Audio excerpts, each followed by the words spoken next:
for making sure we all remember and we never forget. You know, there's a verse in 1 Corinthians that says, "For now we see in a mirror dimly, but then face to face, now I know in part, then I shall know fully." It is, I just toured the Hall of Survivors here in Greenwood Cultural Center. And I want to thank the incredible staff for hosting us here. And I mean that sincerely. Thank you. And if I didn't say what my father would insist on, please excuse my back. I apologize. But in the tour I met Mother Randall, who's only 56 years old. God love her. And Mother Fletcher, who's 67 years old. And her brother Van Ellis, who's 100 years old. And he looks like he's 60. Thank you for spending so much time with me. I really mean it. It was a great honor, a genuine honor. You are the three known remaining survivors of a story seen in the mirror dimly. But no longer. Now your story will be known in full view. The events we speak of today took place 100 years ago, and yet I'm the first president in 100 years ever to come to Tulsa. And I say that not as a compliment about me, but to think about it. 100 years and the first president to be here during that entire time. And in this place, in this ground, to acknowledge the truth of what took place here. For much too long, the history of what took place here was told in silence, cloaked in darkness. But just because history is silent, it doesn't mean that it did not take place. And while darkness can hide much, it erases nothing. It erases nothing. Some injustices are so heinous, so horrific, so grievous, they can't be buried, no matter how hard people try. And so it is here. Only with truth can come healing and justice and repair. Only with truth. Facing it. But that isn't enough. First, we have to see, hear, and give respect to Mother Randall, Mother Fletcher, and Mr. Van Ellis.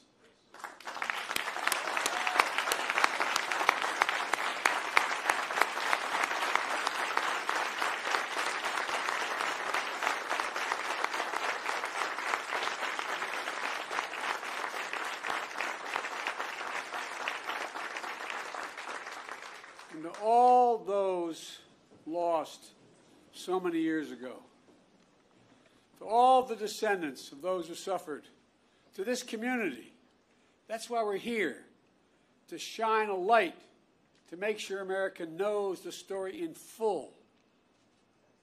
May 1921, formerly enslaved black people and their descendants are here in Tulsa, a boomtown of oil and opportunity and a new frontier. On the north side, across the rail tracks that divided the city already segregated by law, they built something of their own, worthy of their talent and their ambition. Greenwood, a community, a way of life. Black doctors and lawyers, pastors, teachers, running hospitals, law practices, libraries, churches, schools. Black veterans, like the man I had the privilege of giving a command coin to, who fought, volunteered and fought and came home and still faced such prejudice.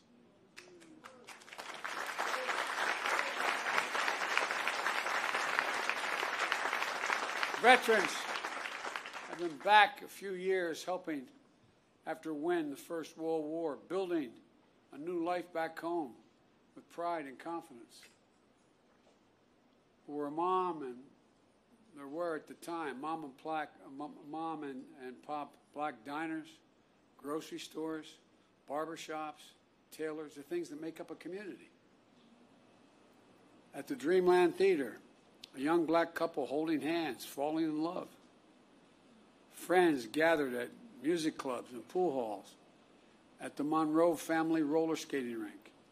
Visitors staying in hotels like the Stratford. All around, black pride shared by the professional class and the working class, who lived together side by side for blocks on end. Mother Randall was just 6 years old. 6 years old, living with her grandma. She said she was lucky to have a home and toys and fortunate to live without fear. Mother Fletcher was 7 years old, the second of 7 children, the youngest being Mr. Van Ellis, was just a few months old. The children, former sharecroppers, when they went to bed at night in Greenwood, Mother Fletcher says they fell asleep rich in terms of the wealth, not real wealth, but a different wealth, a wealth in culture and community and heritage. But one night changed everything. Everything changed. While Greenwood was a community to itself, it was not separated from the outside. It wasn't everyone, but there was enough hate, resentment, and vengeance in the community. Enough people who believed that America does not belong to everyone and not everyone is created equal. Native Americans, Asian Americans, Hispanic Americans, Black Americans, a belief enforced by law, by badge, by hood, and by noose that speaks to that lit the fuse. It lit it by the spark that it provided. A fuse of fury was an innocent interaction that turned into a terrible, terrible headline allegation of a black male teenager attacking a white female teenager. A white mob of 1,000 gathered around the courthouse where the black teenager is being held, ready to do as still occurred, lynch that young man that night. But 75 black men, including black veterans, arrived to stand guard. Words were exchanged, then a scuffle, then shots fired. Hell was unleashed. Literal hell was unleashed. Through the night and into the morning, the mob terrorized Greenwood, torches and guns, shooting at will. A mob tied a black man by the waist to the back of their truck with his head banging along the pavement as they drove off. A murdered black family draped over the fence of their home outside. An elderly couple knelt by their bed praying to God with their heart and their soul when they were shot in the back of their heads. Private planes dropping explosives. The first and only domestic aerial assault of its kind on an American city, here in Tulsa. 8 of Greenwood's nearly 24 churches burned like Mount Zion across the street at Vernon AME. Mother Randall said it was like a war. Mother Fletcher says all these years later, she still sees black bodies around. The Greenwood newspaper publisher, A.J. Smitherman, penned a poem of what he heard and felt that night. And here's the poem. He said, "Kill them, burn them, set the pace, teach them how to keep their place. Reign of murder, theft, and plunder was the order of the night." That's what he remembers in the poem that he wrote. 100 years ago, at this hour, on this first day of June, smoke darkened the Tulsa sky, rising from 35 blocks of Greenwood that were left in ash and ember, raised in rubble. Less than 24 hours, 1,100 black homes and businesses were lost. Insurance companies, they had insurance, many of them, rejected claims of damage. 10,000 people were left destitute and homeless, placed in internment camps. As I was told today, they were told, don't you mention you were ever in a camp, or we'll come and get you. That's what survivors told me. Yet no arrests of the mob were made. None. No proper accounting of the dead. The death toll records by local officials said there were 36 people. That's all. 36 people. Based on studies, records, and accounts, the likely number is much more in the multiple of hundreds. Untold bodies dumped into mass graves. Families who at a time waited for hours and days to know the fate of their loved ones are now descendants who have gone 100 years without closure. But you know, as we speak, the process of exhuming the unmarked graves has started. And at this moment, I'd like to pause for a moment of silence for the fathers, the mothers, the sisters, sons and daughters, friends of God and Greenwood. They deserve the dignity and they deserve our respect. May their souls rest in peace.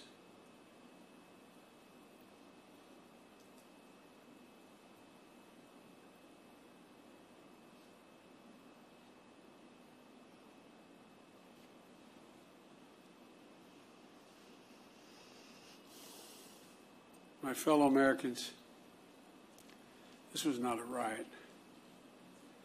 This was a massacre.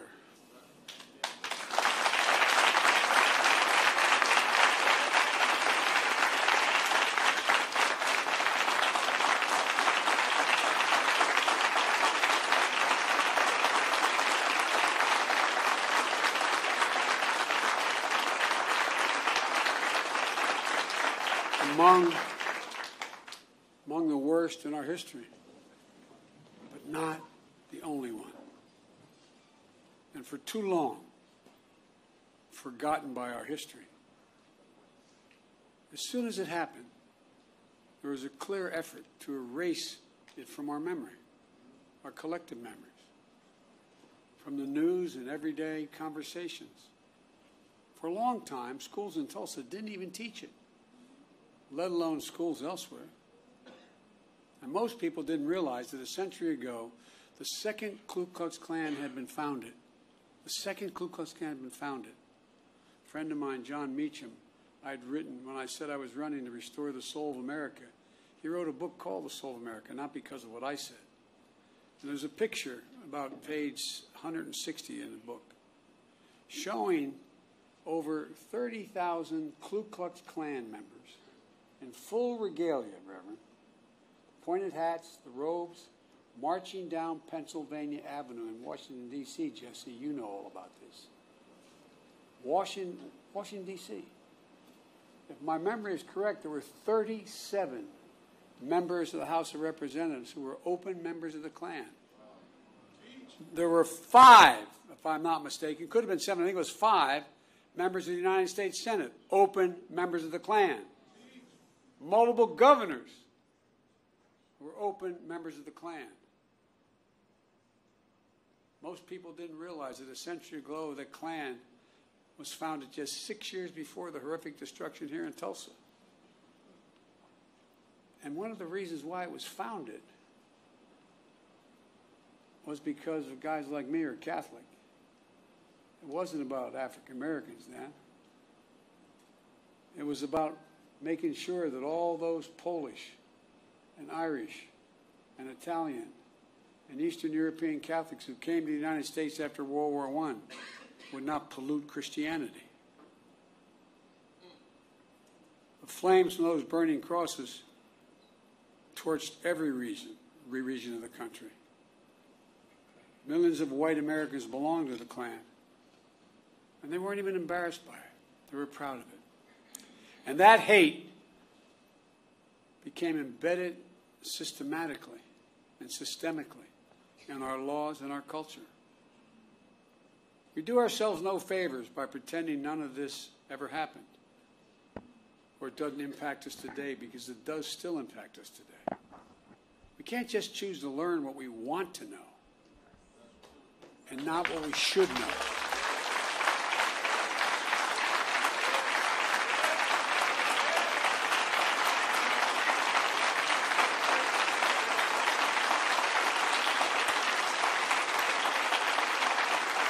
We should know the good, the bad, everything. That's what great nations do. They come to terms with their dark sides. And we're a great nation. The only way to build a common ground is to truly repair and to rebuild. I come here to help fill the silence, because in silence, wounds deepen. And only, as painful as it is, only in remembrance do wounds heal. We just have to choose to remember. We memorialize what happened here in Tulsa, so it can't be erased. We know here, in this hallowed place, we simply can't bury pain and trauma forever. And at some point, there'll be a reckoning, an inflection point, like we're facing right now as a nation. What many people hadn't seen before, or simply refused to see, cannot be ignored any longer. You see it in so many places. And there's greater recognition that for too long, we've allowed a narrowed, cramped view of the promise of this nation to fester. The view that America is a zero-sum game, where there's only one winner.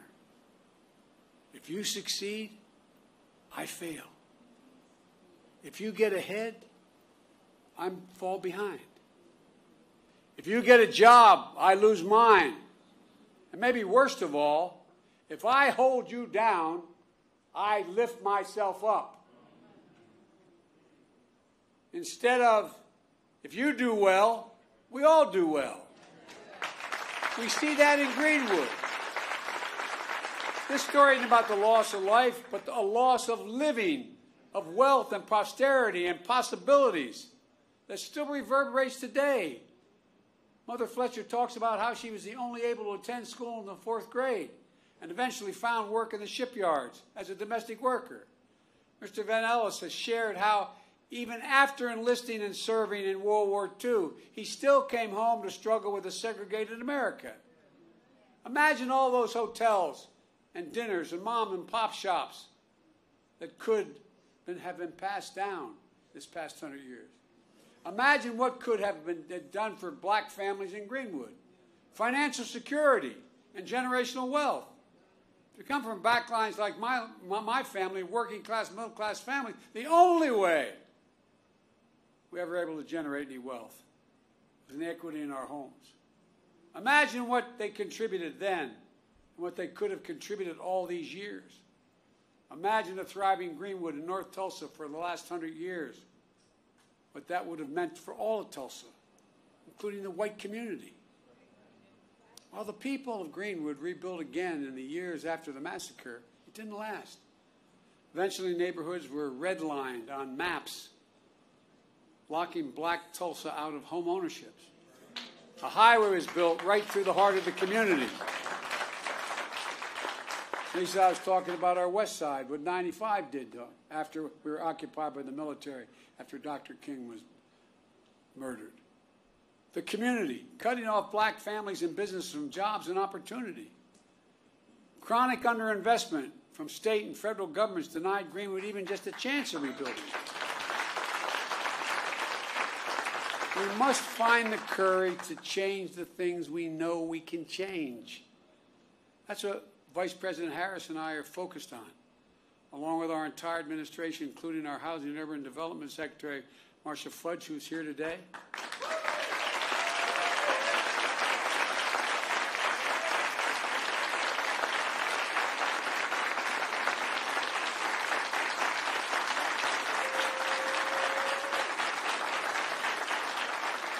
Because today we're announcing 2 expanded efforts targeted toward black wealth creation that will also help the entire community. The first is my administration has launched an aggressive effort to combat racial discrimination in housing.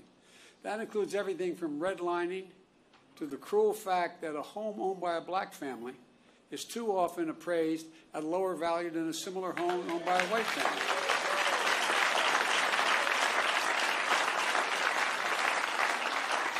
And I might add, and I need help if you have answered this one, I can't figure this one out, Congressman Horsford, but if you live in a black community and there's another one on the other side of the highway, it's a white community, it's built by the same builder, and you have a better driving record than the guy with the same car in the white community, you're getting paid more for your auto insurance.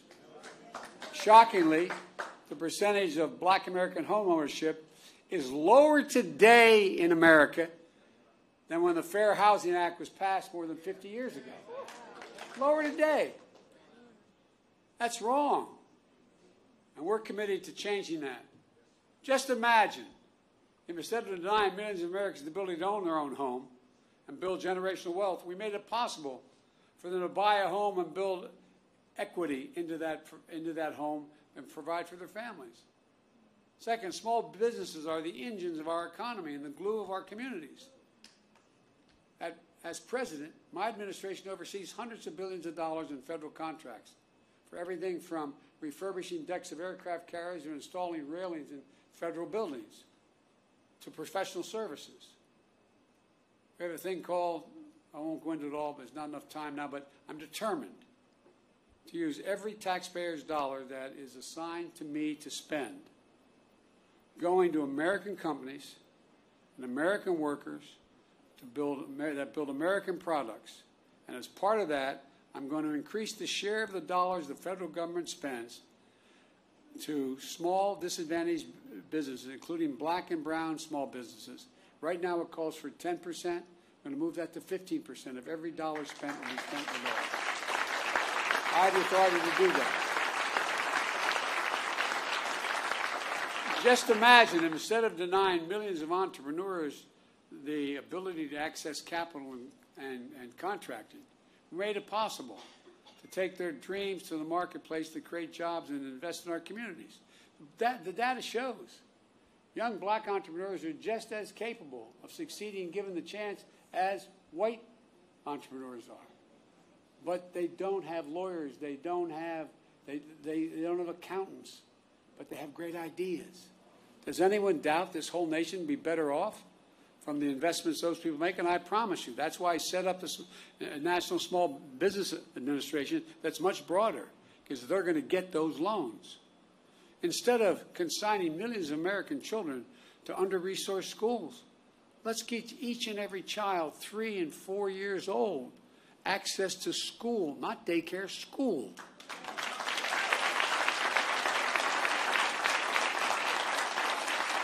In the last 10 years, studies have been done by all the great universities. It shows that it increased by 56% the possibility of a child, no matter what background they come from, no matter what. If they start school at 3 years old, they have a 56% chance of going all through all 12 years without any trouble and being able to do well. And a chance to learn and grow and thrive in a school and throughout their lives. And let's unlock more than an incredible creativity and innovation that will come from the nation's historically black colleges and universities. I have a $5 billion a year program giving them the resources to invest in research centers and laboratories in high-demand fields to compete for good-paying jobs in industries of the future like cybersecurity. The reason why they don't, their students are equally able to learn as well and get the good-paying jobs that start at $90,000 and $100,000, but they don't have the money to provide and build those laboratories. So guess what? They're going to get the money to build those laboratories. So instead of just talking about infrastructure. Let's get about the business of actually rebuilding roads and highways, filling the sidewalks and cracks, installing streetlights and high-speed internet, creating space to live and work and play safely. Let's ensure access to health care, clean water, clean air, nearby grocery stores, stocked with fresh vegetables and food that in fact deal with.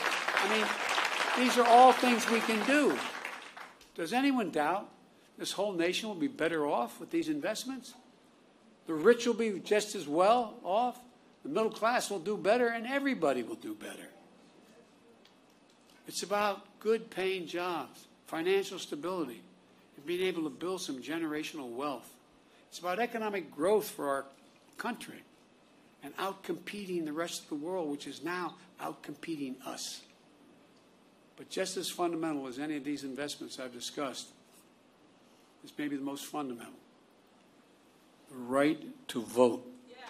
The right to vote.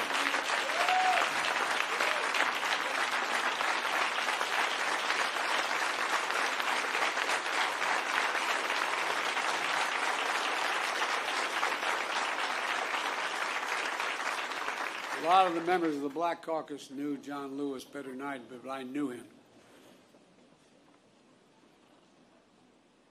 On his deathbed, like many, I called John to speak to him. Rev, all John wanted to do was talk about how I was doing. He died, I think, about 25 hours later. But you know what John said? He called the right to vote precious, almost sacred. He said the most powerful, nonviolent tool we have in a democratic society. This sacred right is under assault with incredible intensity like I've never seen, even though I got started as a public defender and a civil rights lawyer. With an intensity and aggressiveness that we've not seen in a long, long time. It's simply un-American. It's not, however, sadly, unprecedented. The creed, "We shall overcome," is a long-time mainstay of the civil rights movement, as Jesse Jackson can tell you better than anybody. The obstacle to progress that have to be overcome are a constant challenge. We saw it in the 60s, but with the current assault, it's not just an echo of a distant history. In 2020, we faced a tireless assault on the right to vote. Restrictive laws, lawsuits, threats of intimidation, voter purges, and more. We resolved to overcome it all, and we did. More Americans voted in the last election in the midst of a pandemic, than any election in American history. You got voters registered. You got voters to the polls. The rule of law held. Democracy prevailed. We overcame. But today, let me be unequivocal. I've been engaged in this work my whole career, and we're going to be ramping up our efforts to overcome again.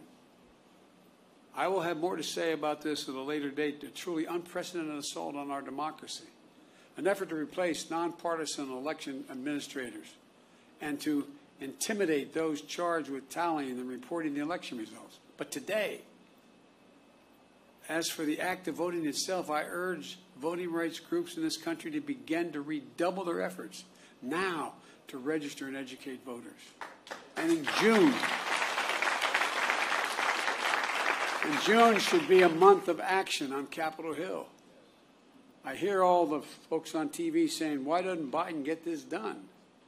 Well, because Biden only has a majority of effectively 4 votes in the House and a tie in the Senate, with 2 members of the Senate who vote more with my Republican friends.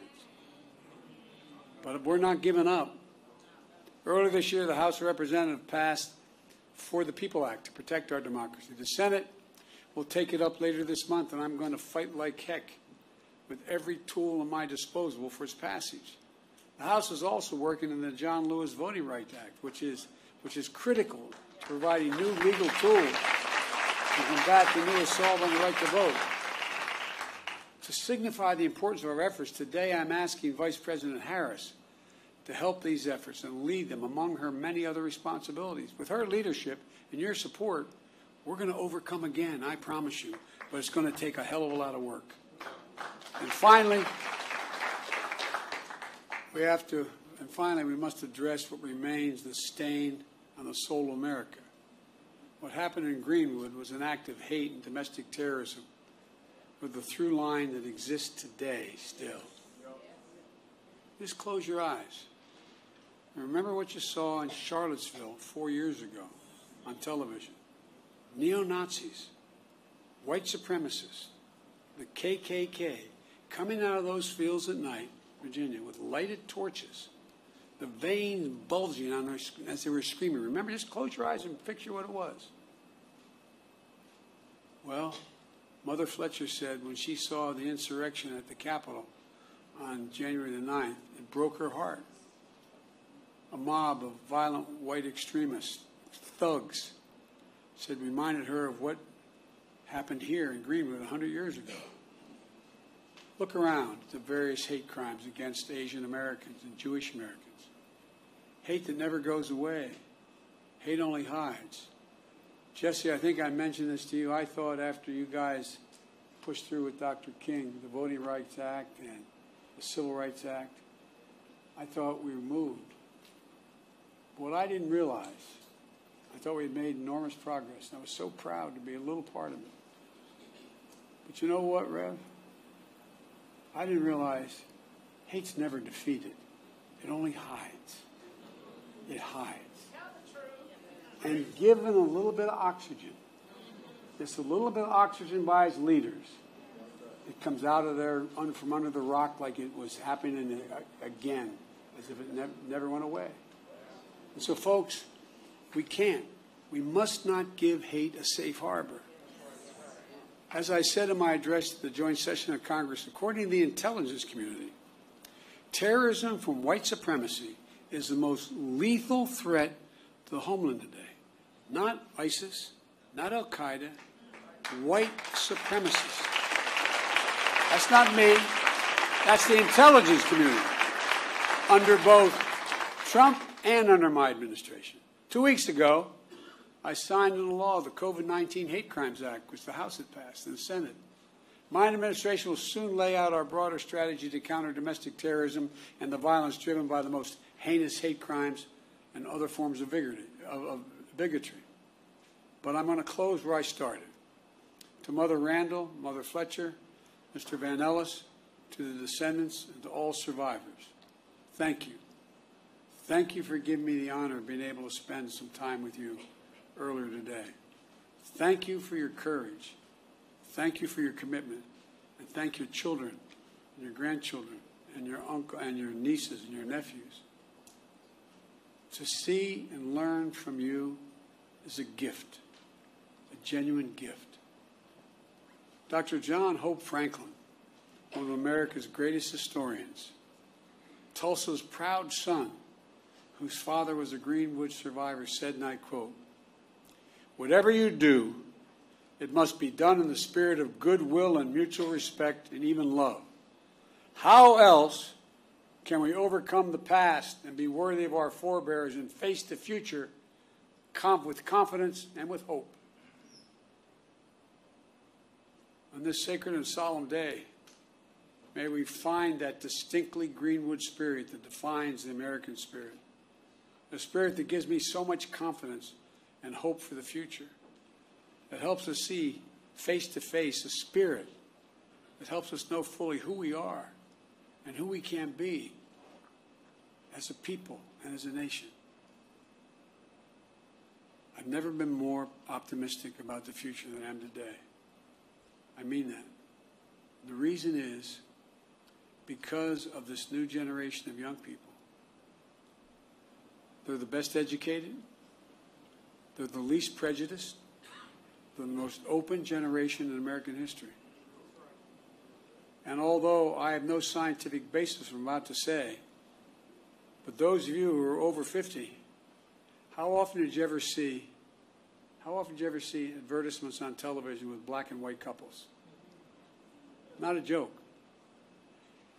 I challenge you, find today, when you turn on the stations, sit on one station for 2 hours, and I don't know how many commercials you'll see, lay 8 to 5. 2 to 3 out of 5 have mixed-race couples in them. That's not by accident. They're selling soap, man. Not a joke. Remember old Pat Goodell used to say, you want to know what's happening in American culture? Watch advertising. Because they want to sell what they have. We have hope. And folks like you, honey. I really mean it. We have hope. But we've got to give them support. We have got to give them the backbone to do what we know has to be done. Because I doubt whether any of you would be here if you didn't care deeply about this. You're sure the devil didn't come to hear me speak. But I really mean it. I really mean it. Let's not give up, man. Let's not give up. As the old saying goes, hope springs eternal. I know we've talked a lot about famous people, but my colleagues in the Senate used to always kid me because I was always quoting Irish poets. They think I did it because I'm Irish. They think I did it because, as we Irish, we have a little chip on our shoulder, a little bit sometimes. That's not why I did it. I did it because they're the best poets in the world. You can smile. It's okay. It's true. There's a famous poet who wrote a poem called The Cure at Troy, Seamus Heaney. And there's a stanza in it that I think is the definition of what I think should be our call today for young people. He said, history teaches us not to hope on this side of the grave, but then, once in a lifetime, that longed-for tidal wave of justice rises up, and hope and history rhyme. Let's make it rhyme. Thank you.